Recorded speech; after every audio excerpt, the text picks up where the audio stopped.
Цуслан дээрээс ургацаа хураагаад ирсэн. Айл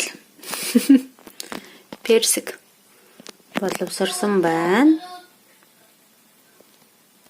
Ийм гоё. Бүндгэр. Энэ дүнгэж талын тална. Энэ дотроос байна. Тэгээд ихэнх нь өнөөдөр барен хийсэн маань. Тэгэхгүй бол маш хурдан идэж дуусахгүй бол доорхно муудах шинжтэй органик хүнс учраас ийм байна. Ийм их. Өглөөсөө цайгаа ууж байна. Өглөөний цайнд персик, өдрийн хоолнд персик, орой хоолнд персик гэх юм байна л да. Өчигдөр хадам ээж нэлээ олон шилийн барен чансан. Арай жоохон хатуу гарна. Тэгсэн чинь манай хүүхдүүд шинж юмсэн биш персикийн төрүүлээд варенийн төрүүлээд идчихлээ. Тэгээд ийм хар талхтай ойлж идсэн чи аюу гоёмдтай. Тэгээд дээрэс нь ийм ээдэмтэй ойлж хүүхдүүдэд төгсөн чи хүүхдүүд аюу дуртай идэж байна. Ягаад гэвэл варен дотор нь сахар байгаа учраас хамаагүй илүү дуртай байдаг байгаа байхгүй юу. Гэтэ сахаргүй бол угаасаа варен удаан хадгалагдахгүй учраас ямар ч арга байхгүй.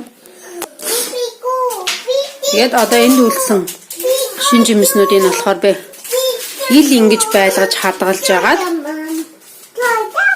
тэгээд идэхгүй бол хэрэг хөрөгчөнд хийх юм уу эсвэл өөр ингэж шигжүү тавих юм бол дорхноо муудна.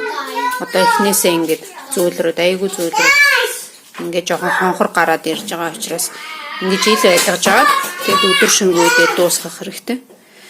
Ийм байна. Манайх персикний мод бол 2 жилийн өмнө анх тавьсан.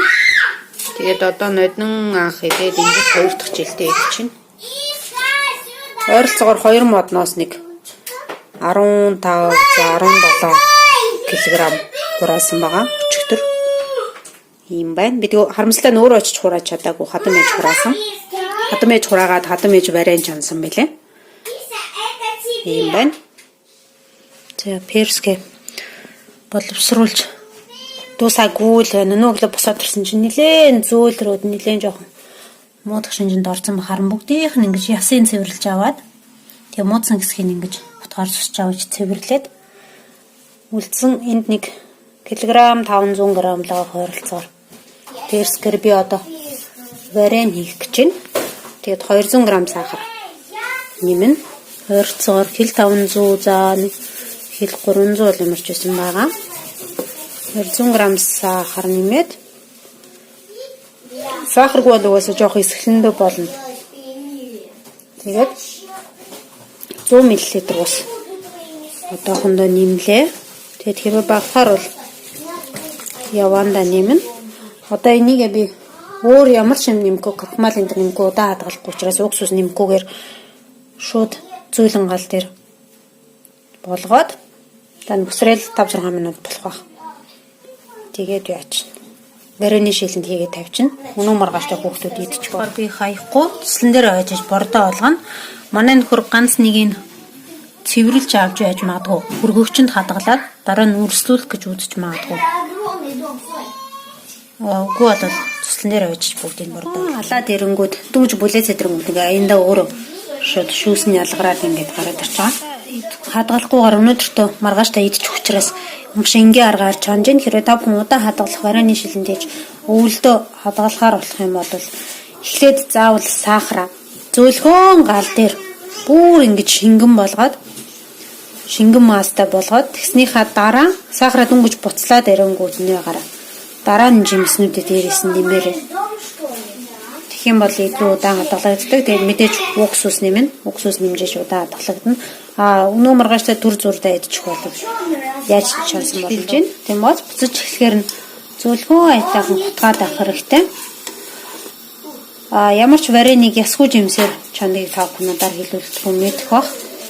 Тэгэхээр заавал ясын залгаж авах хэрэгтэй. Ястан чанах юм бол маш осолтой шүү. Яснаас оксидант буюу маш хүчил ялгардаг учраас ястай жимшиг чанж идэх маш осолтой гэдэг юм лээ. Тэгээд дээрээс нь энэ хөөс гарч байгаа хөөсийг аль болох ингэ сайн хамаад авчих хэрэгтэй. Тэгэх юм бол арай жоо удаан хадгалагддаг. Хөөстэй чигээр нь савлчих юм бол маш хурдан хөгцөрч муудах аюултай. Хөөстэй хадгалсан варен аяанда ер нь дээрээсээ жоохон хөгцрөөд ирдэг. Тэгэхээр хөөсийг айлуулах сайн хамж авах хэрэгтэй. Би бол өнөөдөр яг түрүү хэлсэн өнөө маргааштай идчих учраас гайг баг. Гэтэл жоохон хөөсийг хамж авъя гэж бодож байна. Одоо нэлээд буцлаад ирэхээр галыг багасгах хэрэгтэй.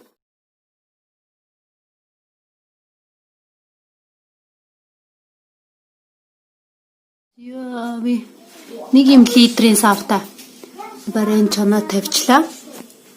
Тэгэд хэрвээ удаан хадгалъя гэх юм бол варены шилээ маш сайн ваагаад ариутгсан байвал зүгээр буцас суусанд тэгээд тагийн бүр буцас суусанд дүрж ариутгаад бүр хаттал нь маш сайн арчиж хавтааж иж варены хийгээрээ савлахтаа бүр буцалсан халуун биш арай жоохон бүлээн дүү болоод ирэхээр нь савлаад тэгээд ингээд доош нь оруулаад тавьчихна. Тэгэх юм бол удаан хадгалагдана. Би зүгээр та нарт тайлбарлаж хэлэх гээд ингээд тавьчлаа. За одоо энэ 1 литр бол манай хүмүүс 2 өдрийн дотор л идэх баг. Энд болохоор үлдсэн нэг жоохоо үлдлээд ямар ч хөөсгүй байгаад хөөсийн сайн ингээд бүр хамаад авчих хэрэгтэй. Тэгээд энэ үлдсэнийг бол шингэний тарагтай хойлоод хүүхдүүд идсэн ч бол нээдэмтэй хойлоод идсэн ч бол ер нь юудаж хожигдсан болно дөө. Перскэнд өөрөө цэгийн төрлийн маш витаминууд байдаг учраас С, А, Е, Б гэдэг ер нь Б-ийн төрлийн витаминууд аш баялаг байдаг учраас хүүхдүүдтэй чанж өгөөрэй. За, баярлаа.